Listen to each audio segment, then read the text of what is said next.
Hello friends, welcome to Gargi classes. आज date है 2 March 2021 और देख लेते हैं इंडियन एक्सप्रेस के एडिटोरियल और आइडिया पेज से इंपॉर्टेंट आर्टिकल जो आज हम डिस्कस करेंगे। फर्स्ट आर्टिकल है दैट इज़ पेलर ग्रीन। इस आर्टिकल में हम देखेंगे कि नेशनल ग्रीन ट्रिब्यूनल ने अभी फ़िलहाल कल हमने एक रिपोर्ट भी देखी थी कल शाम वाले वीडियो में, जिसमें देखा था कि 11 रिपोर्ट्स को या जो 11 एक के तरीके से पिटिशंस आई थी एनजीटी के सामने, तो उनको कैंसिल कर दिया। लगभग 22 के लगभग आई थी पिछले साल, उनमें से 11 को कैंसिल कर दिया। और कैंसिल क्यों किया उसकी एक ही वजह थी, बोले जो पिटिशन आपने रजिस्टर की है वो डिलेड है।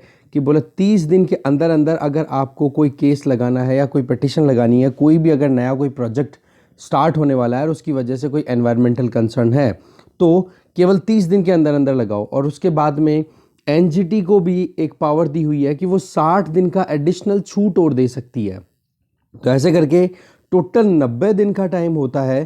पर ये जो 11 केसेस जिनकी बात कर रहा हूँ मैं, उन 11 केसेस के साथ क्या हुआ कि एनजीटी ने कैंसिल कर दिया इन 11 केसेस को, ये कह के कि आपने 30 दिन से ज़्यादा डिले कर दिया। तो इस आर्टिकल को देखेंगे कि एनजीटी को क्यों स्टैब्लिश किया गया था और क्या ये इस एनजीटी की वैल्यूज़ हैं उनके हिसाब से सही है।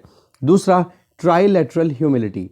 इस आर्टिकल में हम देखेंगे कि पाकिस्तान, चाइना और इंडिया, ये तीनों कंट्रीज़ किस तरीके से पीसफुल कोएग्जिस्टेंस को इंश्योर कर सकते हैं। और रीसेंट डी एस्केलेशन जो हुआ है चाइना और इंडिया के बीच में, और सीज फायर जो एग्रीमेंट है 2003 का, उसको स्ट्रिक्टली ऑब्जर्व करने की बात की है इंडिया और पाकिस्तान ने। तो इन दोनों के क्या मायने हैं और आगे क्या वे फॉरवर्ड हो सकता है जिससे कि एक ह्यूमिलिटी मतलब एक विनम्रता वाला व्यवहार इनके बीच में आ सके। तीसरा आर्टिकल हम देखेंगे कॉलिंग ऑफ प्ले।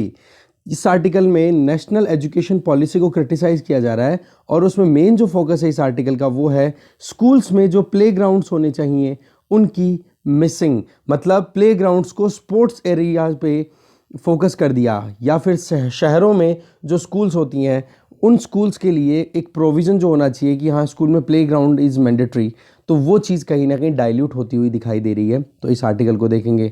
बाकी इस आर्टिकल में पॉलिटिक्स है नहीं डिस्कस करेंगे, ये भी डिस्कस नहीं करेंगे। आगे चलते हैं।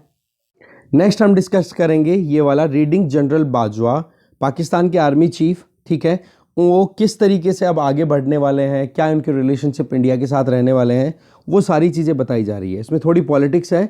पॉलिटिक्स इतनी सी है कि अभी गवर्नमेंट जो है वो मेजॉरिटी गवर्नमेंट है और प्रीवियस जो यूपीए गवर्नमेंट थी वो थी कोalition गवर्नमेंट। तो दोनों में कोalition और मेजॉरिटी का कितना डिफरेंस है, और रही सही में इन दोनों को इम्पोज करके बताया जा रहा है एक तरीके से कि कोalition गवर्नमेंट दैट मीन्स उस टाइम पे पीएम थे हमारे मनमोहन सिंह जी, तो उनको एक पॉइंट में लिया जा रहा है और साथ में अभी करंट पीएम है मोदी जी।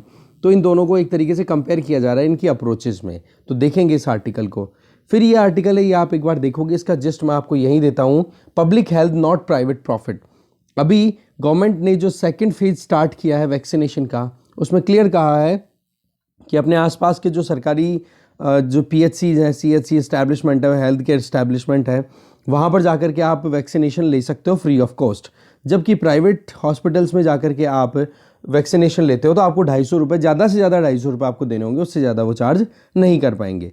तो राइटर जो है वो इसी चीज़ के ऊपर ध्यान दे रहे हैं कि इसको प्रॉफिट मेकिंग सिनेरियो में बहुत ज़्यादा यूज़ किया गया है कोविड-19 जब आउटब्रेक हुआ था। क्योंकि शुरुआत में जब टेस्टिंग की बात की गई थी तो लगभग 4500 रुपये पर टेस्ट के लगना शुरू हो गए थे प्राइवेट जो हॉस्पिटल्स थे, और उसकी वजह से जनता का बहुत ज़्यादा शोषण हुआ था। तो बोला कि एक तो प्रॉपर रेगुलेशन होनी ज़रूरी है, कम से कम प्राइवेट एंटिटीज़ हैं वहाँ पर जो हेल्थ केयर फैसिलिटीज़ हैं उनको प्रॉपरली रेगुलेट करने की ज़रूरत है। फिर उसके बाद में वैक्सीनेशन के बाद में जो भी साइड इफ़ेक्ट्स आ रहे हैं उनको टाइम पे मॉनिटर करने की ज़रूरत है। तो अभी क्या फर्स्ट फेज़ में ये निकल के आया कि जितनी पेस के साथ में, जिस स्पीड के साथ में वैक्सीनेशन प्रोग्राम को कंडक्ट होना था वो स्पीड अचीव नहीं हो पाई। और दूसरा उसमें ये भी देखा गया कि लापरवाही बहुत ज़्यादा देखी गई थी कि टाइम पर अटेंशन नहीं पे करने की वजह से वैक्सीनेशन लेने के बाद में कई जनों की डेथ भी हुई है। तो ये चीज़ें इसमें बताई जा रही है। तो एक बार आप खुद देखोगे इस आर्टिकल को। और इस ये नीचे वाला जो आर्टिकल है इसमें फिर से प्रिया रमानी वाला एक्विटल केस, एमजे अकबर और जो डिफेमेशन केस था उसको डिस्कस किया जा रहा है। आप देखना चाहो देख लेना, यहाँ पे हम डिस्कस नहीं करेंगे। अब देख लेते हैं आर्टिकल्स को डिटेल में। फर्स्ट आर्टिकल है पेलर ग्रीन। पेलर का मतलब होता है थोड़ा फेडेड या फिर लाइट कलर जो होता है ना उसके हिसाब से, बट यहाँ पे इन्फीरियर ग्रीन भी आप कंसिडर कर सकते हो। देखो इंडिया 2010 में तीसरा कंट्री बन गया था वर्ल्ड में, ऑस्ट्रेलिया और न्यूजीलैंड के बाद में, जिसने क्वाजी जुडिशियल बॉडी स्टैब्लिश कर दी थी नेशनल ग्रीन ट्रिब्यूनल के नाम से, जो कि एनवायरमेंटल केसेस को डील करती है। इस एजेंसी का मेन जो मैंडेट था वो था कि जल्दी से जल्दी कोई भी अगर केस आता है एनवायरमेंटल प्रोटेक्शन को लेकर के, उसको जल्दी से जल्दी डिस्पोज करना, उसको रिजॉल्व कर देना। बट इस फिगर में अगर हम जाएं कि एनजीटी की जो वेबसाइट है वहाँ पर, कि लगभग 90% जो केसेस हैं वो आप देखोगे उनके ध्यान रखे गए हैं, उन पर फोकस किया गया है। और ग्रीन कोर्ट ने, जो एनजीटी हम बोल रहे हैं, वो अपने मैंडेट को फुलफिल करता हुआ दिखाई देता है। बट अभी प्राइमरी फंक्शंस की अगर बात करें तो मेन फंक्शन क्या है एनजीटी का, वो है कि राइट टू हेल्दी एनवायरनमेंट, जो कि राइट टू लाइफ के अंडर में आता है आर्टिकल 21 में। बट उसको फुलफिल करने में एनजीटी फेल रहा है, ये अपने आप में कंसर्निंग चीज़ है। इसके अलावा पिछले 3 सालों का अगर रिकॉर्ड देखें तो इस पर्टिकुलर एजेंसी ने बहुत मिस्टेक्स की हैं, या फिर जो वाकई में कानून बनाया हुआ है, जो इनको लीगल प्रोविज़न दिए हुए हैं, उनको प्रॉपरली फॉलो नहीं किया है। जैसे कि इन्वेस्टिगेशन, कल ही एक रिपोर्ट रिलीज हुई थी नेशनल ग्रीन ट्रिब्यूनल की से, आरटीआई के बेसिस पे एक डिक्लेरेशन इस पेपर में रिलीज हुआ था। उसमें बताया था कि 11 पिटिशंस को डिसमिस कर दिया गया, ये कह के कि बोले कि उन्होंने डेडलाइन पास कर दी, मतलब 30 दिन के अंदर अंदर उनको एप्लीकेशन डालनी थी, पर वो 30 दिन से ज़्यादा डिले हो गए। बट एक्चुअल में ये जो 11 एप्लीकेशंस थी, ये कुछ ऐसी थी जिनकी एप्लीकेशन 31 से 90 दिन के अंदर अंदर हो गई थी। तो कहने का मतलब आप देखो, मैंने बताया था आपको कि 30 दिन का प्रोविज़न तो देखो नॉर्मल है कि 1 महीने के अंदर अंदर आप डालो, बट एनजीटी जो है वो अपनी डिस्क्रिशन के बेसिस पे 60 दिन का एडिशनल और स्पेस प्रोवाइड करता है। तो टोटल 90 डेज का स्पेस हुआ कि नहीं। तो आप देखो 30 दिन के अंदर तो ये 11 एप्लीकेशन नहीं थी, दैट्स ओके, बट 31 से 90 दिन के अंदर अंदर इन्होंने एप्लीकेशन दायर कर दी थी, तो उसमें एनजीटी जो है वो छूट दे सकता था इनको। तो एनजीटी ने देखो basically national environment appellate authority को रिप्लेस किया था। बेसिकली एनईएए जो था उसको दिल्ली हाई कोर्ट ने एक वर्डिक्ट में 2009 में बहुत ज़बरदस्त तरीके से लताड़ा था, कि बोले कि ये ना तो इंस्टीट्यूशन जो है इंडिपेंडेंट है, ना ये पब्लिक ग्रीवांसेस को रिड्रेस कर पा रहा है प्रॉपरली, और ना एक्सपर्टाइज है इनके पास में। तो 2010 में फिर एक एनजीटी के लिए नेशनल ग्रीन ट्रिब्यूनल एक्ट लाया जाता है और एक नया ऑर्गेनाइजेशन स्टैब्लिश कर दिया जाता है, जिसमें टोटल मैक्सिमम 20 मेंबर्स हो सकते हैं, जिसमें 10 ऑफिशियल्स तो होंगे जो जुडिशरी बैकग्राउंड से होंगे, और 10 ऑफिशियल्स होंगे जो कि एनवायरमेंटल मैटर्स के ऊपर एक्सपर्टाइज रखते हैं। तो करंटली अब देखो तो अभी तक इसमें पूरी मेंबरशिप को देखें तो टोटल 20 होनी चाहिए। अभी तक एक बार भी ऐसा नहीं हुआ है कि ये ऑर्गेनाइजेशन पूरे 20 मेंबर के साथ फंक्शन कर रहा हो। अभी करंट देखें स्टेटस, तो 3 तो जुडिशियल मेंबर्स हैं और 3 ही एक्सपर्ट मेंबर्स हैं जो कि एनवायरमेंटल इश्यूज पर ध्यान रखते हैं। तो पिछले 1 दशक में अगर देखें जो स्केल है या फिर जो नेचर है, जिन एनवायरमेंटल इश्यूज को एनजीटी ने अपनी तरह से डिस्पोज किया है, वो व्हीकल पॉल्यूशन से लेकर के स्टबल बर्निंग की बात भी बहुत बार हुई है। जैसे पंजाब हरियाणा के किसान जो जला देते हैं स्टबल को, तो उसकी वजह से एनजीटी में जो दिसंबर जनवरी का टाइम आता है बहुत गजब का क्लाउड बन जाता है। ऐसे ही म्यूनसिपल वेस्ट को लेकर के भी बहुत सारे केसेस को डिस्पोज किया है। बट अभी, और इसके अलावा ई वेस्ट या न्यूक्लियर वेस्ट जो आज के लेटेस्ट करंट चैलेंजेस हैं माइनिंग को लेकर के, उनको भी टैकल किया है। बट जो फंक्शनिंग है ग्रीन कोर्ट की, उस फंक्शनिंग को अगर कंटिन्यू रखना है तो इस तरीके से डिस्पोजल कम से कम टाइमिंग को लेकर के तो नहीं होना चाहिए, जब एनजीटी के पास में इतना टाइम स्पेस का एक अथॉरिटी या ऑटोनॉमी दी हुई है। देखो एनजीटी का डिसीजन जो है वो चैलेंज भी किए जा चुके हैं कई बार सुप्रीम कोर्ट में। जैसे कि 2019 का एक केस है जिसमें सुबनसिरी जो कि एक ट्रिब्यूटरी है ब्रह्मपुत्रा रिवर की, वहाँ पर एक हाइड्रो पावर प्रोजेक्ट के लिए एनजीटी ने अपनी तरफ से अप्रूवल दिया था। अरुणाचल प्रदेश में वो प्रोजेक्ट बनना था, तो एपेक्स कोर्ट ने उस अप्रूवल को बिल्कुल क्वेश्चन कर दिया कि ट्रिब्यूनल के पास में कुछ एक्सपर्टाइज भी है कि नहीं, कि इस तरीके से आंखें मूंद करके ही लोगों के जो एनवायरमेंटल राइट्स उनको प्रोटेक्ट करने में लग रहा है। ऐसे ही सुप्रीम कोर्ट ने कुछ स्ट्रॉन्गर वर्ड्स पहले भी यूज़ किए हैं जब मोपा एयरपोर्ट केस के बारे में हुआ था। एनजीटी ने ये कहा, सुप्रीम कोर्ट ने ये कहा कि एनजीटी की जो डीलिंग है वो सबमिशन है, एक तरीके से अपने आप को सरेंडर करना है कि कहीं पर भी कोई अथॉरिटी अगर काम कर रही है तो वहाँ पर उन पर सवाल ना उठाए। तो मेरिट बेस्ड रिव्यू होने की ज़्यादा ज़रूरत समझी कि बोले ये मोपा एयरपोर्ट का जो स्टैब्लिशमेंट होना है इसको थोड़ा सा ध्यान रखने की ज़रूरत है, एक्सपर्टाइज बेसिस पे इसको चेक करने की ज़रूरत है। तो इन 11 पिटिशंस का रिजेक्ट करना ग्रीन ट्रिब्यूनल के द्वारा, वो भी मैंने आपको बता दिया कि 60 दिन का टाइम था, पूरा एडिशनल 90 दिन का टाइम था टोटल, तो उसके बावजूद अगर वो करते हैं तो वो चीज़ बहुत ही गलत है। एनजीटी ने देखो वैसे भी एक केस है पुराना जिसका नाम है पर्यावरण संरक्षण समिति लिपा वर्सेस यूनियन ऑफ इंडिया 2011, जिसमें एनजीटी ने अपनी तरफ से कहा था कि नॉट बीइंग पेडेंटिक, पेडेंटिक का मतलब कि छोटी छोटी माइनर गड़बड़ियां हम नहीं निकालेंगे। दूसरा प्रिंसिपल जिस पे काम करती है दैट इज सब्सटेंशियल जस्टिस, कि किसी के साथ भी अन्याय नहीं होना चाहिए, और एनवायरमेंटल इश्यूज को हम अपलिफ्ट करेंगे। बट 10 साल भी, अब 10 साल हो गए ऑलमोस्ट, बट सेम ट्रिब्यूनल है जिसका रिकॉर्ड जो प्रीवियसली हुआ करता था वो जो ये कहता था कि भाई पेडेंटिक नहीं होना चाहिए, कमियां नहीं होनी चाहिए, कुछ भी माइनर सी वीकनेस भी नहीं होनी चाहिए, जस्टिस हम प्रोवाइड करेंगे, एनवायरमेंटल इश्यूज़ को हम फोकस में रखेंगे, वो अब अपने काम को थोड़ा सा स्विच कर गया है। और अब क्या बोलता है, बोला लेथार्जिक, केयरलेस, और इस बेसिस पे मतलब लोग ढीले थे, लोगों ने टाइम पे पिटिशन नहीं लगाई इसलिए हम डिस्मिस करते हैं। बट आप एक चीज़ देखो कि जिन लोगों ने पिटिशन लगाई अगर वो रूरल बैकग्राउंड से बिलोंग करते हैं तो उनकी क्या गलती है, रूरल लोगों को, जो गांव के लोग हैं उनको पेपर वर्क करने में कितनी प्रॉब्लम आती है। तो ये जो टेस्टिमनी है ना, इस टेस्टिमनी को ओरिजिनल विजन के साथ में मैच करने की ज़रूरत है।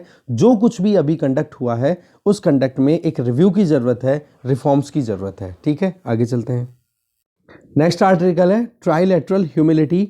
ये प्रताप भानु मेहता के द्वारा लिखा हुआ आर्टिकल है। देखो, पाकिस्तान और इंडिया के बीच में एक स्ट्रिक्ट ऑब्जर्वेंस के लिए एक एग्रीमेंट फाइनलाइज हुआ है कि जितने भी एग्रीमेंट पहले हुए हैं सीज फायर को लेकर के, उनको हम ऑब्जर्व करेंगे, उनको हम फॉलो करेंगे लाइन ऑफ कंट्रोल के अक्रॉस। ठीक है, तो ये एक वेलकमिंग स्टेप है जिसमें एक तरफ तो हम चाइना के साथ में एलएसी पे डी एस्केलेशन कर रहे हैं, तो दूसरी तरफ पाकिस्तान के साथ में सीज फायर को हम ऑब्जर्वेंस में ला रहे हैं, उस पर हम ध्यान कर रहे हैं। तो हिस्टोरिकल कॉन्फ्लिक्ट्स को देखें और दूसरी तरफ इन हिस्टोरिकल कॉन्फ्लिक्ट्स को ठीक करने के लिए एक थोड़ा सा कूलिंग पीरियड आता है, बट उसके बाद में फिर से फ्रिटर्ड अवे हो जाना, कहने का मतलब अपनी ही बातों से फिर मुकर जाना। ये चीज़ कहीं ना कहीं देखने को मिलती है कंटिन्यूसली इन रिलेशंस में, चाहे पाकिस्तान के साथ में इंडिया का देखो, चाहे इंडिया के साथ में चाइना का देखो। तो ये जो डेवलपमेंट्स है ना, ये कहीं ना कहीं थोड़ा सा एक वेलकमिंग कदम तो है, बट वही चीज़ है कि अभी भी चाइना के साथ में तो हमारी कई जगहों पर जो कई फ्रिक्शन पॉइंट्स हैं जहाँ पर अभी भी दोनों की आर्मीज जो हैं आमने सामने खड़ी हैं। देखो, इंटरनेशनल रिलेशंस जो है ना, वो वहाँ पर इंटेंशंस, डॉक्ट्रिन्स और कैपेबिलिटीज़ ये बिल्कुल गायब हो जाती है कि हाँ वो पॉलिटिकल लीडर्स क्या चाहते हैं, क्या प्रिंसिपल होने चाहिए, कितनी क्षमता है दो देशों के बीच में।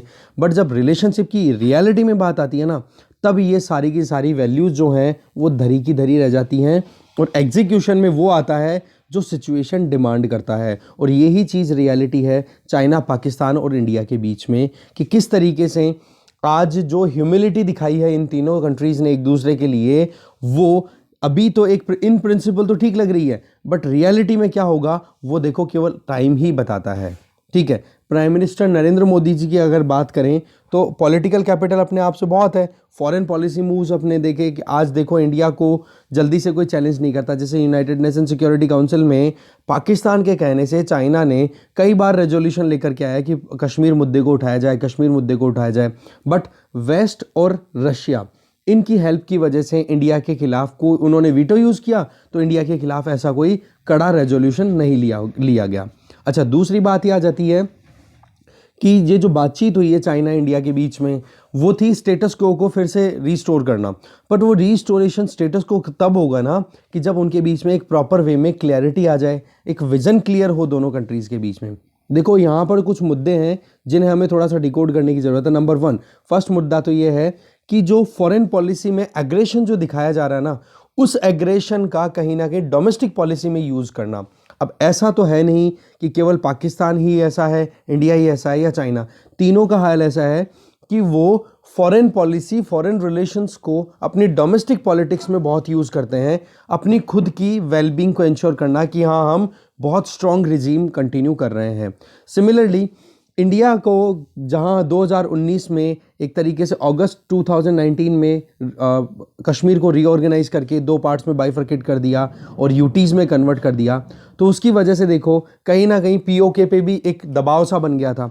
बट वही चीज़ है कि पीओके वाला मुद्दा जो है ना, वो एलएसी के अक्रॉस इतना ज़्यादा इंपॉर्टेंट नहीं बनता, क्योंकि यहाँ पर राइटर सेकंड केस में बिल्कुल क्लियर ये वो चीज़ बोलना चाह रहे हैं कि जो स्टार्क रियलिटीज़ है ना, उस रियलिटी को अगर हम डिकोड करें तो चाइना के साथ में जो एस्केलेशन था हमारा, या फिर जो भी एंगेजमेंट थी या स्टैंड ऑफ हुआ, उसके पीछे ये वजह नहीं थी कि ये वजह नहीं हो सकती कि जिसमें ये कहा जाए कि आर्टिकल 370 को एब्रोगेट किया इंडिया ने, इसलिए चाइना तो कहीं एग्रेशन में आ गया। हाँ, पर ये बात हो सकती है कि जो स्टेटस को है उसको मेंटेन रखे एलओसी के अक्रॉस, मतलब पाकिस्तान के लिए चाइना ने अपनी तरफ से एस्केलेशन किया हो, ये हो सकता है, पर इसका मतलब ये नहीं है कि आर्टिकल 370 के लिए किया हो। ठीक है, क्योंकि पाकिस्तान और चाइना अभी आपको पता है चाइना का पिछलग्गू बना हुआ अभी पाकिस्तान, तो वही चीज़ अभी यहाँ पे राइटर हाईलाइट करना चाह रहे हैं।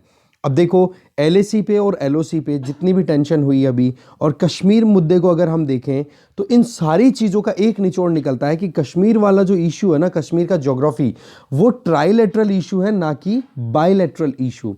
इस चीज़ को आगे बढ़ाते हुए राइटर बताना चाह रहे हैं कि इंडिया को ज़रूरत है कि वो जल्दी से जल्दी चाइना के साथ में एक सिग्निफिकेंट रिसोर्सेज के बेसिस पे एंगेजमेंट करे। देखो स्टेटस को एंटे, दैट मीन्स कि जो एक डिमांड चल रही थी कि अप्रैल 2020 की में जब चाइना ने अपनी एग्रेशन दिखाई तो उसके पहले जो स्टेटस था वो स्टेटस रीस्टोर कर दिया जाए, उसके लिए इनके बीच में एग्रीमेंट भी हुई है। बट रियलिटी ये है कि हमें अभी भी पता है कि चाइना कहीं ना कहीं अपनी तरफ से पूरी प्रेशर बनाने की कोशिश कर भी रहा है और करेगा भी, और उसकी कॉस्ट इंडिया को डेफिनेटली पे करनी पड़ती है, मोर और लेस, चाहे इकोनॉमिकली करे चाहे और वजह से करे। ठीक है, देखो सीएए की अगर बात करें, ठीक है, ये कहीं ना कहीं अनरिलेटेड मैटर है, क्योंकि माइनॉरिटी रिफ्यूजीज के बेसिस पे अगर आप किसी को सिटीजनशिप अवेलेबल कराते हो उसमें कोई प्रॉब्लम नहीं है, यहाँ तक तो कोई इशू है नहीं। बट मुद्दा कहाँ पर आके बिगड़ जाता है, क्योंकि एक कंट्री है हमारे ईस्ट में, वो है बांग्लादेश, और बांग्लादेश के साथ में हमारी बहुत ही अच्छे रिलेशन है। Strategic interest point of view से देखें तो बांग्लादेश हमारे लिए बहुत इंपॉर्टेंट है। तो अगर हम ये कहें उस टाइम पे कि बांग्लादेशियों को एविक्ट किया जाएगा, बांग्लादेशियों को फिर से उनके वहाँ पर डिपोर्ट किया जाएगा, तो उससे क्या हो जाता है, एक रिलेशनशिप में कहीं ना कहीं खटास आनी शुरू हो जाती है। तो ईस्ट में तो एटलीस्ट हम अपना रिलेशन अच्छा रख सकते हैं बांग्लादेश के साथ में, क्योंकि इंटरनेशनल पावर पॉलिटिक्स में बांग्लादेश और इंडिया के रिलेशन जो हैं वो बहुत ही इंपॉर्टेंट वे में देखे जाते हैं। दूसरी अगर पाकिस्तान की तरफ हम देखें तो पाकिस्तान, देखो इंडिया ने अपनी तरफ से कोशिशें तो बहुत की थी कि कैसे भी करके पाकिस्तान के साथ में अच्छे रिलेशंस बने, बट होता क्या है कि पाकिस्तान में वहाँ पर ये तो क्लियर है कि एक जो टेररिज्म की जो कम्युनिटी है या फिर टेररिस्ट जो पूरी एक लॉबी बनी हुई है वहाँ पे, उस लॉबी की वहाँ पर प्रेजेंस बहुत ज़्यादा है।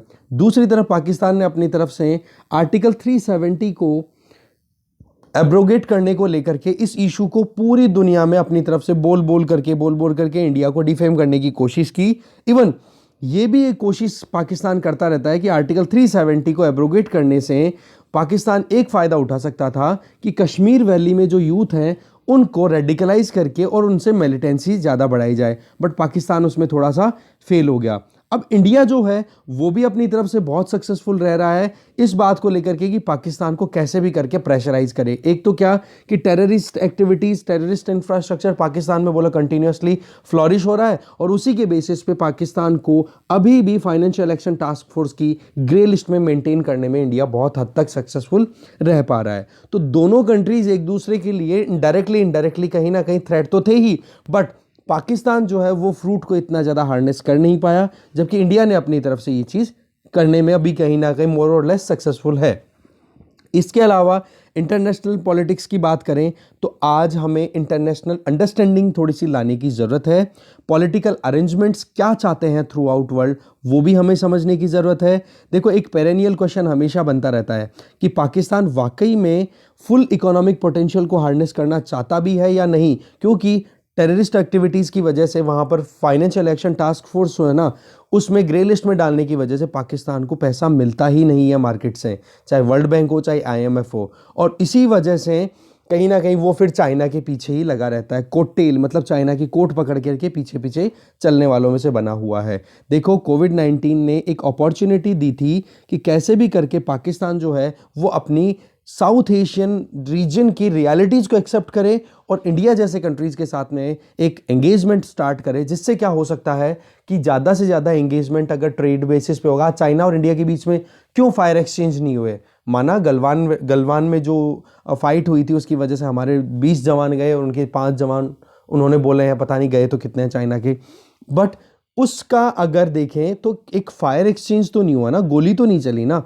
उसके लिए पाकिस्तान भी अगर प्रॉपरली अपने सिटीजन्स को ऑक्यूपाई करना शुरू कर दे इंडिया के साथ में ट्रेड में या फिर उनके जो रिलेशंस हैं उनमें, तो उन चीज़ों से क्या हो जाएगा फिर बाद में फर्दर जो ये फायर एक्सचेंज होता रहता है, सीज फायर वायलेशन होता रहता है, ये नहीं होगा। तो इस अपॉर्चुनिटी को ग्रैब करना चाहिए। इसके अलावा चाइना जो है एक विक्टर है, देखो हर एक टाइम पे इन तीनों के केस में अगर आ जाए तो, और उसी वजह से कहीं ना कहीं इंडिया पे प्रेशर भी एग्जर्ट होता रहता है। क्योंकि अगर हम लिटरल सेंस में देखें ना, अभी स्टेटस क्यो एंटे के पॉइंट की बात करें कि LSAPA जो एंगेजमेंट हुई उसको डिसएंगेज करने की बात की जा रही है, तो उसमें आप देखो कि चाइना ने अपनी तरफ से डिसएंगेजमेंट शुरू तो कर दी पेंगोंग शो वाले रीजन में, बट अभी भी कहीं ना कहीं इंडिया पे एक पुश ओवर या फिर इकोनॉमिक प्रेशर लगातार बने हुए हैं। कुछ मेजर्स अभी भी चाइना जो है वो इकोनॉमी पॉइंट ऑफ व्यू से लगातार लेने में चूक नहीं रहा है। इसके अलावा चाइनीज़ मिलिट्री की बात करो बहुत स्ट्रांग है, या उनकी रेजोल्यूशन की बात करें, ऐसे इकोनॉमिक हेजेमनी आज चाइना इंडिया की इकोनॉमी की 5 गुना बड़ी इकोनॉमी बन चुकी है। तो हम इंडियन पावर को उससे कंपेयर करें वो थोड़ा सा कहीं ना कहीं बेमानी हो जाएगी। पर हाँ, इंडिया ने जो कुछ भी किया है वो कुछ भी गलत, वो कुछ भी मतलब कुछ कमतर नहीं था कि जिस तरीके से एस्केलेशन चाइना ने अपनी तरफ से दिखाया, और इंडियन सोल्जर्स ने, इंडियन पॉलिटिकल स्टैब्लिशमेंट ने भी अपनी पूरी विलिंग दिखाई कि हम बिल्कुल भी बैकफिट पे नहीं जाएंगे। तो देखो अभी फिलहाल तो ये है कि आने वाले टाइम पे क्या होगा वो तो ये बताएगा कि डिप्लोमेटिक चैनल्स कितने स्ट्रांग है, चाइना की इंटेंशन क्या है। क्योंकि अभी भी ओपेसिटी बहुत ज़्यादा है, क्लियरेंस नहीं है, ट्रांसपेरेंसी नहीं है चाइना की अप्रोच में। क्योंकि सी जिनपिंग का जो प्रीवियस रिकॉर्ड हमने देखा ना, चाहे डोकलाम मुद्दे में देखो, चाहे अभी गलवान में देखो, या फिर ईस्टर्न लद्दाख का जो टोटल ओवरऑल स्टैंड ऑफ है वो देखो, तो हर जगह पे चाइना कहीं ना कहीं अपनी क्लैरिटी नहीं दिखाता है। क्योंकि अथॉरिटेरियन रिजीम है, वहाँ पर कौन सी डेमोक्रेसी है जो अपोजिशन पार्टी वहाँ पर सवाल उठाएगी। इसके अलावा पाकिस्तान और इंडिया की अगर हम बात करें तो देखो ये मोमेंट है कि डी एस्केलेशन किया जा सकता है, चाइना से सीखा जा सकता है, और पेंडेमिक एक अपॉर्चुनिटी दे रहा है जिससे कि एक इकोनॉमिक कॉपरेशन दोनों कंट्रीज बढ़ा सकते हैं। इसके अलावा सस्टेन्ड पॉलिटिकल स्टैब्लिशमेंट जो है, एक कह सकते हैं कि मतलब एक लंबे टाइम के लिए लॉन्ग टर्म प्लान के बेसिस पे win win political narrative create किया जा सकता है। और देखो विन विन पॉलिटिकल नैरेटिव एक ही होता है कि लड़ाई में तो देखो मरो मत और एक दूसरे को कॉपरेट करो और ग्रोथ करो। जैसे कि South East Asia, European Union, इन कंट्रीज़ ने अपनी ज़िंदगी में बहुत लड़ाइयाँ लड़ी हैं। इन्होंने इन जितनी लड़ाइयाँ, मतलब आप बात यूरोप की तो बात ही कर लो, 2 वर्ल्ड वॉर लड़े हैं तब जाकर के वो शांत हुए हैं। क्या वर्ल्ड वॉर का इंतजार ही कर रहा है साउथ एशिया? ऐसा तो होगा भी नहीं, चांसेस भी नहीं है, क्योंकि इतनी कैपेबिलिटी अभी बनेगी भी नहीं। और दूसरा, इंडिया एक शांति प्रिय देश है, तो हम इस तरीके से एग्जरेशन चाहते भी नहीं है सिचुएशन का। देखो नेशनलिज्म जो एक मुद्दा है ना, राष्ट्रवाद की जो बात है या राष्ट्रीयता, ये देखो एक क्लियर कैरेक्टर है जो इंडिया में भी है और जो कि पाकिस्तान में भी है और जो कि चाइना में भी है। बट इस क्लियर कैरेक्टर को हमें स्ट्रेंथन करने की ज़रूरत है एक प्रोडक्टिव मैनर में, ना कि एक बहरूपिये की तरह इस नेशनलिज्म का यूज़ करके फिर हम कहीं ना कहीं आसपास के रीजन से केवल लड़ते रहें और आगे बढ़ते रहें। वो चीज़ पॉसिबल भी नहीं होगी। तो पॉइंट यहाँ पर है क्रिएटिव ऑर्गेनाइज्ड हिपोक्रेसी की ज़रूरत है, जिससे कि इस नेशनलिज्म को फिर से रीडिफाइन किया जा सके। देखो जो मोदी डॉक्ट्रिन है या फिर बाजवा डॉक्ट्रिन है या फिर जी डॉक्ट्रिन है, इनको अकॉर्डिंगली काम करने की ज़रूरत है, एंगेजमेंट दिखाने की ज़रूरत है। और ये जो विनम्रता अभी दिखाई गई है ह्यूमिलिटी वाली, जिसमें एक दूसरे का अलाइनमेंट, एक दूसरे से अलाइन होकर के वो आगे चल सकते हैं, तभी जा कर के कोई जीत आ सकेगी। देखो अगर ये अपने अपने डॉक्ट्रिन्स के हिसाब से चलेंगे ना, तब तो देखो इनके बीच में कोई भी सक्सेसफुल आउटकम नहीं मिलने वाला है। केवल यूनिलैटरल ट्रायम्फलिज्म, मतलब एक दूसरे से केवल एक दिशा, एक डायरेक्शन से ही अपनी जीत, चेस्ट थंपिंग कर सकते हैं कि हमने बहुत अच्छा किया। बट रियल में जो कोएग्जिस्टेंस है वो अच्छे से तभी इंश्योर होगी जब ये तीनों डॉक्ट्रिन्स जो हैं वो एक दूसरे की कंसिडरेशन के अकॉर्डिंग काम करेंगे। आगे चलते हैं। नेक्स्ट आर्टिकल है रीडिंग जनरल बाजवा। इस आर्टिकल में हम देखेंगे सी राजा मोहन जी के ओपिनियन कि वही बात सरप्राइजिंग जॉइंट आया एक अपने आप से कि अचानक से सीज फायर साइन हो गया, अनाउंस हो गया जो director general of military operations India और पाकिस्तान दोनों की तरफ से लास्ट वीक, जिसमें जो जनरल कमर जावेद बाजवा पाकिस्तान के आर्मी चीफ हैं, उन्होंने एक इनिशिएटिव लिया है कि कैसे भी करके इंडिया के साथ में एंगेजमेंट बढ़ाए जाएं। और ये कदम कहीं ना कहीं परवेज़ मुशर्रफ ने भी उठाए थे और वो ही चीज़ ध्यान में रख करके एक वार्ताकार के तौर पे, एक इंटरलॉक्यूटर के तौर पे इंडिया बाजवा को एक अपनी तरफ से देख सकती है। अब यहाँ पर थोड़ा सा क्रिटिसिज्म आ रहा है कि कांग्रेस लेड जो यूपीए गवर्नमेंट थी वो इस तरीके की अपॉर्चुनिटीज़ को ग्रास्प करने में फेल रही, जबकि करंट रिजीम जो है वो अपनी तरफ से बोल्डनेस के लिए बहुत ज़्यादा फेमस है कि अगर कोई भी हमारी तरफ आंखें दिखाएगा तो हम उसकी आंखें निकालने की कोशिश करेंगे या कोशिश करने का मादा रखते हैं, राइट। दूसरा, अगर कोई प्रोडक्टिव मैनर में एंगेजमेंट दिखाता है तो वो एंगेजमेंट हम कंटिन्यू करने की तैयारी भी करेंगे। और ये चीज़ देखो हमने देखी भी है, जब प्रीवियस रिजीम जो था, प्रीवियस टेन्योर जो था एनडीए का, उसमें नरेंद्र मोदी ने शुरुआत में अपना जो ओथ टेकिंग सेरेमनी थी उसमें प्राइम मिनिस्टर ऑफ पाकिस्तान को भी इनवाइट किया था।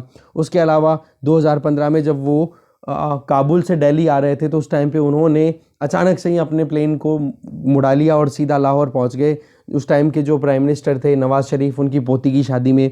तो ऐसे करके एंगेजमेंट में अपनी तरफ से कहीं पर भी कमी नहीं दिखाई। एक होता है ना कदम उठाने की जो होती है डिसीजन मेकिंग पावर, वो बहुत ज़्यादा देखी गई है करंट रिजीम में। इसमें देखो कोalition और मेजॉरिटी गवर्नमेंट का बहुत फ़र्क पड़ता है, ये आप ध्यान रखना इस चीज़ का। और दूसरी चीज़ क्या है कि किस बेसिस पे वो पॉलिटिकल सिनेरियो बन रहा था, क्या सिचुएशन थी जिस बेसिस पे मनमोहन सिंह जी को प्राइम मिनिस्टर बनाया गया था, वो रियलिटीज़ है। बट वही बात, आप एक पोजीशन पे आप बैठ जाते तो उसके बाद में डिसीजन मेकिंग आपसे एक्सपेक्ट की ही जाती है, राइट। आगे चलते हैं। देखो इमरान खान जो है वो अप्रैल 2019 से, जब से पुलवामा और बालाकोट अटैक हुए हैं, उसके बाद में लगातार अपनी तरफ से एक पैसिफिज्म या पैसिफाई करने की कोशिश कर रहे हैं, चीज़ों को सेटल डाउन करने की कोशिश कर रहे हैं।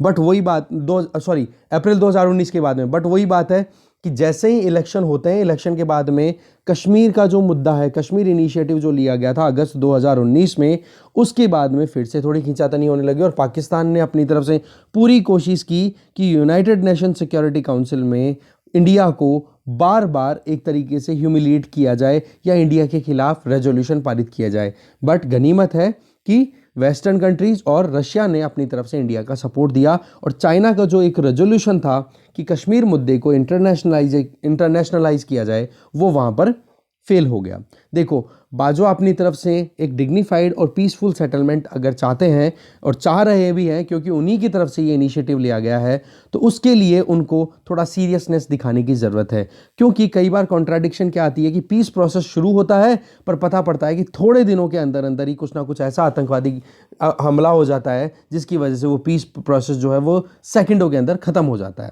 देखो कोर इश्यूज़ को एड्रेस करने की ज़रूरत है दोनों के को। क्या मुद्दे हैं? देखो पाकिस्तान की तरफ से जो इंडिया को प्रॉब्लम है वो है क्रॉस बॉर्डर टेररिज्म, और पाकिस्तान का जो मेन मुद्दा है वो कश्मीर का मुद्दा है। तो यहाँ पर म्यूचुअल सेटिस्फेक्शन को ध्यान में रख करके फिर काम करने की ज़रूरत है, और प्रीवियसली करने की कोशिश भी की गई, बट वही बात है कि फिर से कुछ ना कुछ अटैक हो जाते हैं या फिर जो रिजीम है वो थोड़ा सा वीक हो जाता है, तो वहाँ पर फिर वो जो टारगेट्स हैं वो अचीव नहीं हो पाते। देखो जनवरी 2004 में प्राइम मिनिस्टर अटल बिहारी वाजपेयी जी ने मुशर्रफ के साथ में एक ट्राइपोड, एक स्टैंड तैयार किया था कि हम पीस प्रोसेस हम कंटिन्यू करेंगे, जिसमें एक तो क्रॉस बॉर्डर वायलेंस को रोकना था, दूसरा कश्मीर मुद्दे पे नेगोशिएशंस के लिए रेडी हो गए थे कि जैसे हम हैं वहीं की वहीं बने रहे तो भी कोई घाटा नहीं है हमें। बट प्रॉब्लम क्या थी कि जैसे ही यहाँ पर इंडिया में रिजीम चेंज हुआ, और रिजीम चेंज होते ही जो हमारे प्राइम मिनिस्टर बने उन्होंने प्रोडक्टिव ईयर्स से आगे बढ़ने के लिए मना कर दिया। उन्होंने पाकिस्तान के साथ में उस वे में एंगेजमेंट नहीं रखी। प्रॉब्लम क्या आ गई? फिर से वही कोalition गवर्नमेंट थी, तो पहले भी कोalition गवर्नमेंट, यहाँ पर भी कोalition गवर्नमेंट, और ये कोalition गवर्नमेंट थोड़ी सी इस केस के अंदर ढीली पड़ गई। ठीक है, अब देखो कुछ मेजर अटैक्स की बात करें, टेरर अटैक्स आ जाते हैं, तो प्रीवियस गवर्नमेंट ने जहां पर डिफेंसिव अप्रोच अपनाई थी, वहीं पे जो करंट रिजीम है उसने ग्रेट फोर्स के साथ में एक रिटेलिएशन दिया है, चाहे बालाकोट हो चाहे फिर बाद में आप देखोगे जो एयर स्ट्राइक की गई थी, एयर स्ट्राइक भी हो गई और सर्जिकल स्ट्राइक, दोनों चीज़ें आ गई।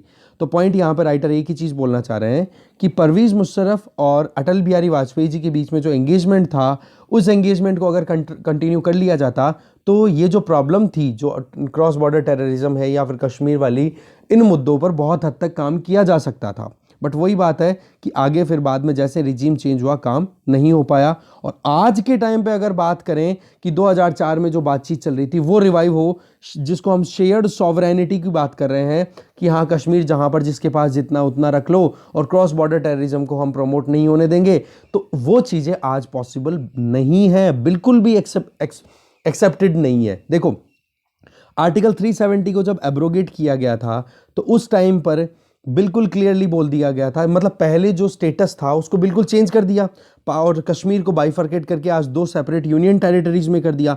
और इस चीज़ को लेकर के अब पाकिस्तान में भी क्या माहौल बना हुआ है कि जो सुप्रीम कोर्ट है इंडिया का, वो या फिर अमेरिका का जो प्रेशर है, वो इनकी वजह से मोदी गवर्नमेंट को आर्टिकल 370 को जो एब्रोगेशन किया है उसको रिस्टोर करना पड़ेगा।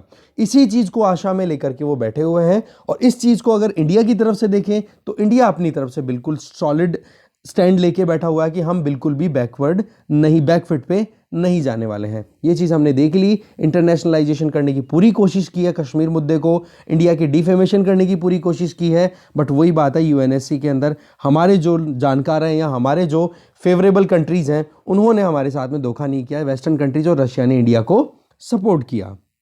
आज इंडिया बहुत ज़्यादा सक्सेसफुल है कि वो इंटरनेशनल सपोर्ट को मोबिलाइज करने में कि पाकिस्तान को कैसे भी करके रोका जाए, और आज पाकिस्तान की बात सुनी भी नहीं जा रही है। दूसरा, फाइनेंशियल एक्शन टास्क फोर्स के चलते आज पाकिस्तान को कोई सपोर्ट नहीं कर रहा, कोई इकोनॉमिक हेल्प प्रोवाइड करने के लिए रेडी नहीं है। बस चाइना है तो चाइना ने अपनी तरफ से इसलिए किया है कि आज पाकिस्तान के ऊपर मैक्सिमम डोमिनेंस चाइना की हो चुकी है। अंडरग्राउंड रिपोर्ट्स तो कुछ ऐसी कहती हैं कि पाकिस्तान आधे से ज़्यादा बिक चुका है। ठीक है, इसी तरीके से यूनाइटेड नेशन की बात करें या ओआईसी की बात करें, जहां पर पाकिस्तान अपनी डिप्लोमेसी के बेसिस पे काम करता है, बट पॉइंट यहां पे ये है कि फट्फ जो है उसने अपनी तरफ से जो कदम उठाए हैं, पाकिस्तान को अभी भी ग्रे लिस्ट में डाला हुआ है। उसका असर पाकिस्तान की इकोनॉमी पर लगातार पड़ रहा है और उस दर्द को पाकिस्तान लगातार महसूस भी कर रहा है। आज हम देखें, जिहादी ग्रुप्स का पाकिस्तान लगातार यूज़ करता है कश्मीर को डिस्टेबलाइज करने के लिए, इंडिया को पेन देने के लिए। बट आज आप देखोगे कि इंटरनेशनल टॉलरेंस जो थी ना पाकिस्तान को लेकर के कि पाकिस्तान टेररिज्म नहीं फैलाता, उस टॉलरेंस में बहुत कमी आई है। क्योंकि जो लोग पहले पाकिस्तान के लिए फेवर किया करते थे, आज वो खुद विक्टिम बन के बैठे हैं टेररिज्म के। तो इसी चीज़ को लेकर के आज पाकिस्तान को बिल्कुल भी फेवर नहीं मिलता। जो टेररिस्ट एक्टिविटीज़ होती हैं उनके लिए बिल्कुल डिस्कार्ड किया जाता है पाकिस्तान को। यही चीज़ कहीं ना कहीं अभी जो रिजीम चेंज है उसका भी असर यहाँ पे बताया जा रहा है राइटर के द्वारा। ऐसे ही तीसरा एलिमेंट पाकिस्तान की स्ट्रेटेजी में क्या है, न्यूक्लियर एस्केलेशन। कि न्यूक्लियर एस्केलेशन का पाकिस्तान हमेशा धमकी देता रहा है कि हम न्यूक्लियर वॉर कर देंगे। न्यूक्लियर, आपने भी बहुत स्टेटमेंट देखे होंगे कि न्यूक्लियर वेपन हमने क्या ऐसे पूजा करने के लिए रखे हैं क्या, कि अटैक कर देंगे, वो कर देंगे। तो इस चीज़ की वजह से यूएसए हमेशा इंटरवीन करता रहता है इंडिया और पाकिस्तान के बीच में जब भी कोई टेंशन्स बढ़ती है। बट अब की बार जो प्रीवियस कुछ सालों के अंदर हमने देखा, डोनाल्ड ट्रंप रिजीम पर्टिकुलरली अगर बात करें, या जब से 2014 के बाद में मेजोरिटी गवर्नमेंट आई है, तब से अगर देखें तो एक चीज बड़ी क्लियर है कि इंडिया के फेवर, माना डिसएंगेजमेंट दोनों में करवाने की कोशिश करता है यूएसए, बट फेवर इंडिया का रहता है। इंडिया पे ज्यादा प्रेशर नहीं होता। एक ही चीज निकल के आती है कि जो कुछ भी एस्केलेशन है उसका मेन वजह जो है वो बोले रावलपिंडी है। दैट मीन्स पाकिस्तान की बैठे हुए जो जो जो महकमा है वो है मेन। चौथा पॉइंट यहां पे है कि देखो, इंडिया पाकिस्तान टेम्पलेट में जो कश्मीर का जो मुद्दा है, उस मुद्दे पर हमेशा से खींचतान इनके बीच में पिछले 7 दशकों से चलती आई है। ठीक है, और कश्मीर एक इनएलिनेबल पार्ट भी है इंडिया का। हमने ये चीज़ बार बार पढ़ी है और हम ये बात मानते भी हैं और ये बात कहते भी हैं। और साथ में जो टेरिटोरियल स्टेटस है इंडिया का, वो लगातार एज इट इज़ बना हुआ है जो हम पहले से आए हैं। बट पाकिस्तान जो है ना, वो थोड़ा सा इस चीज़ में कदम चेंज करने की कोशिश कर रहा है। जब से आर्टिकल 370 को एब्रोगेट किया या फिर इनएक्टिवेट किया, तो इसकी वजह से कश्मीर को फिर बाद में रीऑर्गेनाइज करके 2 यूटीज में डिवाइड कर दिया। तो पाकिस्तान भी अब जल्दबाजी में है कि कैसे भी करके पीओके को, एक तो पीओके तो चलो उनका इंटीग्रेटेड पार्ट वो मानते हैं, बट बोले गिलगित बाल्टिस्तान के ऊपर अब वो सेकंड थॉट देना शुरू कर रहे हैं। अभी तक तो क्या गिलगित बाल्टिस्तान को एक ऑटोनॉमस रीजन की तरह वहां पे रूलिंग में रखते हैं, बट अभी पाकिस्तान की सोच क्या हो गई है कि जब से जम्मू कश्मीर का ये जो हिस्सा है गिलगित बाल्टिस्तान, जिसको पाकिस्तान ने जो कबीलियाई लोगों के द्वारा अटैक करवा करके कैप्चर किया था, बोला अब उसको हम 5वीं प्रोविंस के तौर पे बना देंगे। तो इस चीज़ से देखो पाकिस्तान में वैसे ही पाकिस्तान की जो वैल्यू है ना, वो प्रोफाउंड वैल्यूज़ हैं, वो कहीं ना कहीं अंडरमाइन हो जाएगी। क्यों? क्योंकि पाकिस्तान ने एक चीज़ कही है, कश्मीर को आज़ाद करवाना। ठीक है, अब उसी केस में अगर गिलगित बाल्टिस्तान को अपनी प्रोविंस बनाने का, अपनी खुद का स्टेट बना लेगा, तो पाकिस्तान की वैल्यू डाउन होगी कि नहीं? इवन उसकी इंटरनल इश्यूज में भी बहुत सारा उनको बैकलैश का सामना करना पड़ेगा, बहुत ज़्यादा मुश्किलों का सामना करना पड़ेगा। तो पाकिस्तान इस डिलेमा में भी अभी फंसा हुआ है। अब देखो बाजवा है जो पाकिस्तान मिलिट्री के चीफ हैं, वो कश्मीर के लिए क्या पॉलिसी बना रहे हैं, इंडिया को कैसे बातचीत में रखेंगे, क्योंकि बैकलैशेस उनको बहुत सारी उनको बातें सुननी पड़ेगी अपनी लोकल जो भी पॉलिटिक्स है उसकी वजह से। साथ में पैसिमिस्ट का ये कहना है, पैसिमिस्ट मतलब जो थोड़ा बहुत नेगेटिव चीज़ें सोचते हैं, राइट, उनका ये कहना है कि रावलपिंडी जो है वो बिल्कुल भी ऐसा करेज नहीं दिखाएगी कि दिल्ली को वो कन्विंस कर सके कि हाँ हम लोग आगे पीसफुल को एग्जिस्टेंस को इंश्योर कर सके। ऑप्टिमिस्ट जो कि पॉजिटिव सोचते हैं, वो बोलते हैं कि चेंजेस जो है वो इनएविटेबल है, डेफिनेटली आने के चांसेस दिखाई दे रहे हैं। और रियलिस्टिक ये कह रहे हैं कि पावर इनर्शिया क्या कह रहा है, कौन सा कंट्री ज़्यादा पावरफुल है उसके हिसाब से काम होगा। और प्रैग्मेटिस्ट जो प्रैक्टिकली सोचते हैं कि वाकई में ग्राउंड रियलिटीज़ को देखो फिर, और जो वाकई में अभी तक हुआ है उसके हिसाब से, तो दिल्ली के पास में ऐसा कुछ नहीं है कि दिल्ली कुछ खो सके। बस बाजवा जो है वो क्या करते हैं, वो आने वाले टाइम पे अब देखने वाली बात होगी। ठीक है, क्योंकि पाकिस्तान में सबसे बड़ी प्रॉब्लम क्या है, इकोनॉमिक क्राइसिस। जो हमने 1990s के टाइम पे इकोनॉमिक क्राइसिस का सामना किया था, वैसी इकोनॉमी की हालत चल रही है अभी पाकिस्तान की। तो देखो इस चीज़ के लिए हमें बाजवा को क्रेडिट तो देना ही चाहिए कि उन्होंने एक रास्ता खोला है बातचीत के लिए। बट अब देखने वाली बात है कि ये टेक्टिकल है, थोड़े दिनों के लिए है कि हाँ इंडिया को शांत कर दो फिर अटैक कर दो, या वाकई में एक स्ट्रेटेजिक स्टांस लिया है उन्होंने, वो देखने वाली बात है, टाइम बताएगा। अब देखो अगर रावलपिंडी का ये जो कदम उठाया गया है बाजवा के द्वारा कि सीज फायर को हम फिर से ऑब्जर्वेंस में ला रहे हैं, तो अगर उसको वो छोड़ते भी हैं तो वो कोई सरप्राइजिंग नहीं होगा, क्योंकि हमारे साथ में पहले हो चुका है और कॉन्फ्लिक्ट लगातार होते रहते हैं। बट पॉइंट यहाँ पे इतना सही है कि हमें आंखें गड़ा के देखनी है कि क्या मतलब करने वाला है पाकिस्तान आने वाले टाइम पे, और दिल्ली को इस चीज़ के लिए तैयार भी रहना चाहिए कि पता नहीं कितनी लंबी जर्नी है, कितनी छोटी चांसेस हैं कि कितना जल्दी पाकिस्तान अपने कदम वापस भी ले ले, जो बातें अभी आगे कदम उठाए हैं शांति के लिए। आगे चलते हैं।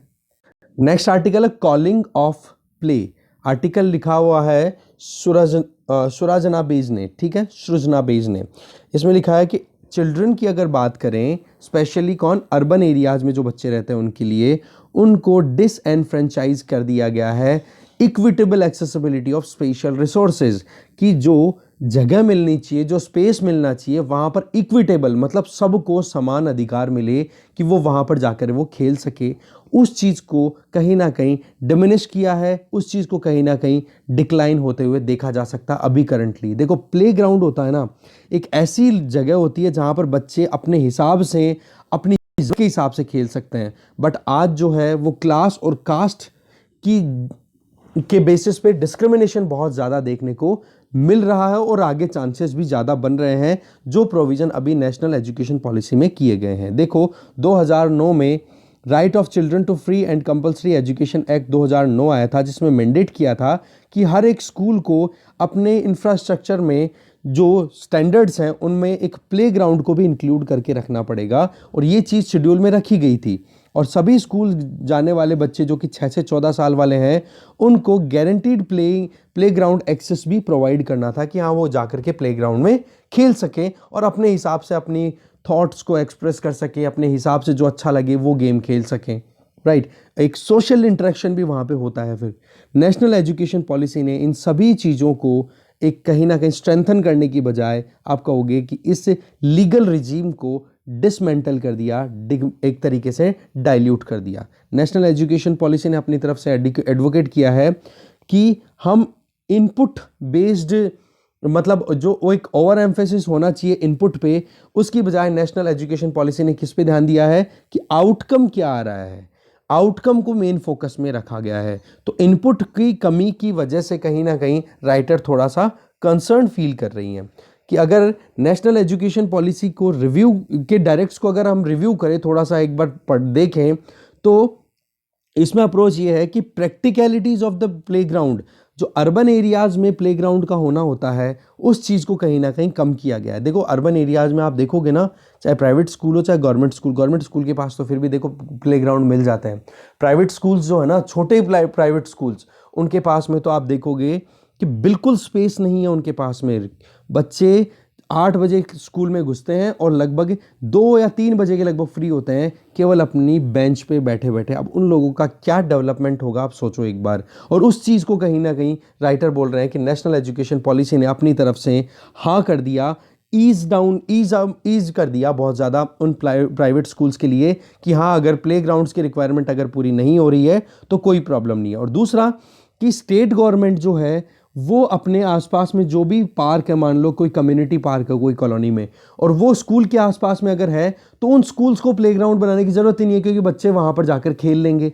अब आप एक चीज़ बताओ कि अगर कोई स्कूल है आसपास में, एक तो स्कूल है प्राइमरी, एक है सेकेंडरी, एक है मिडिल स्कूल, अब यहाँ पर बच्चे जो पढ़ेंगे उनका क्या खेलने का तरीका एक जैसा ही होगा, जिसके लिए आपने एक ही प्लेग्राउंड उनको अलॉट कर दिया कि जाके आप वहाँ पे खेल लो। तो वो चीज़ भी तो ध्यान रखने की ज़रूरत है ना। हमें रैशनल्स पे ध्यान देने की ज़रूरत है कि प्लेग्राउंड जो है ना, वो बहुत ज़्यादा इंपॉर्टेंट है, एक रिसोर्स के तौर पे काम करता है। अगर उसको हम शेयरिंग पे डाल देंगे दूसरे स्कूल्स के साथ में, तो उस पर कहीं ना कहीं बच्चों को जो एक फ्रीडम मिलनी चाहिए, क्योंकि छोटे बच्चे जो खेलेंगे, अब वही बात है, बड़े बच्चे जो होंगे एज में, वो फिर छोटे बच्चों को खेलने का स्पेस ही नहीं देंगे, तो वो भी तो एक प्रॉब्लम का कारण ही है ना। तो मेन जो देखो इस आर्टिकल की थीम है ना, वो प्लेग्राउंड्स के लिए ही है कि स्पोर्ट्स के लिए आपने जो बोला कि स्पोर्ट्स हम प्रोमोट करेंगे, that's okay, but sports playground का एक पार्ट है। प्लेग्राउंड में बहुत कुछ ऐसी एक्टिविटीज़ होती हैं जो कि स्पोर्ट्स में नहीं होती। और दूसरा, स्पोर्ट्स में तो स्पेशलाइजेशन पे ज़्यादा फोकस किया जाता है। बच्चे वही काम करते हैं जो जो उस पर्टिकुलर एरिना में या उस पर्टिकुलर एरिया के अंदर उनकी रिक्वायरमेंट है या उस एरिया की डिमांड है, उसके हिसाब से काम करते हैं। दूसरा, आंगनवाड़ी, इसके बारे में हमने कल एक्सप्लेन पेज पे डिस्कस किया था शाम को। तो आंगनवाड़ी बहुत ज़्यादा इंपॉर्टेंट है। तो आंगनवाड़ी में तो बच्चे पढ़ते कौन सी क्लास के हैं, एज देखो, 3 से 8 साल तक के बच्चे या 3 से 5 साल तक के बच्चे आंगनवाड़ीज़ में जाते हैं, तो उनके लिए तो स्पेस अलग चाहिए ना। बट जो प्रोविज़न है नेशनल एजुकेशन पॉलिसी का वो ये कि 5 से 10 किलोमीटर के रेडियस में अगर स्कूल के आसपास में कोई भी पब्लिक पार्क है, तो वहाँ पर बच्चे जाकर के खेल सकते हैं। अब वो डिफरेंट एज के बच्चे कैसे खेलेंगे, ये एक इनएफिशिएंट अप्रोच है, ये एक इनएक्यूरेट स्टडी के बेसिस पे काम किया हुआ है। तो एक स्पेशल जो नीड है ना, एक स्पेस जो चाहिए है बच्चे को, वो कैसे आप अवेल कराओगे, उस पर काम करने की ज़रूरत है। देखो, इलाहाबाद हाई कोर्ट ने भी 2019 में अपनी एक रूलिंग में कहा था कि प्लेग्राउंड जो है ना, वो स्कूल एरिया में होना ही चाहिए, और उसी एरिया में होना चाहिए जहाँ पे स्कूल है, वहीं की वहीं पे अटैच्ड प्लेग्राउंड अवेलेबल होना चाहिए, जिससे जो बच्चे डिसेबल हैं उनको भी वहाँ पर जाने का मौका मिले। अब देखो, धीरे धीरे अर्बनाइजेशन जैसे जैसे बढ़ रहा है, तो गवर्नमेंट तो ज़्यादा काम किस पे कर रही है, डेवलपमेंट का नाम लेकर के ज़्यादा से ज़्यादा बिल्डिंग, रोड्स ये बना दिए।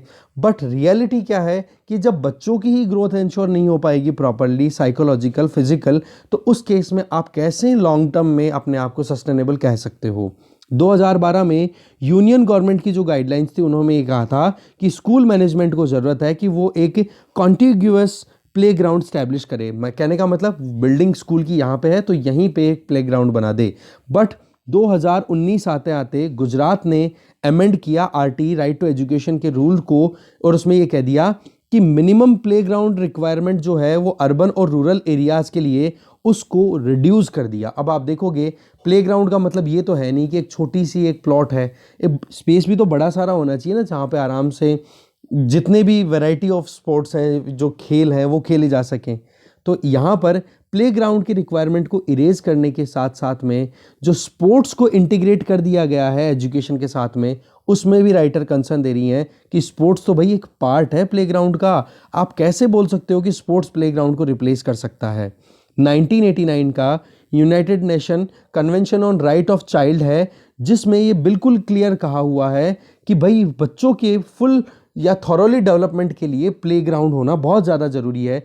उन चीज़ों को हम कैसे इग्नोर कर सकते हैं। ठीक है, एक पर्सनैलिटी तभी आती है निखर के बाहर छोटे बच्चे की, जब उसको फ्रीडम मिलती है, वो फ्री अपने अपने हिसाब से अपनी खुद की जो फीलिंग्स है उनको एक्सप्रेस कर सके।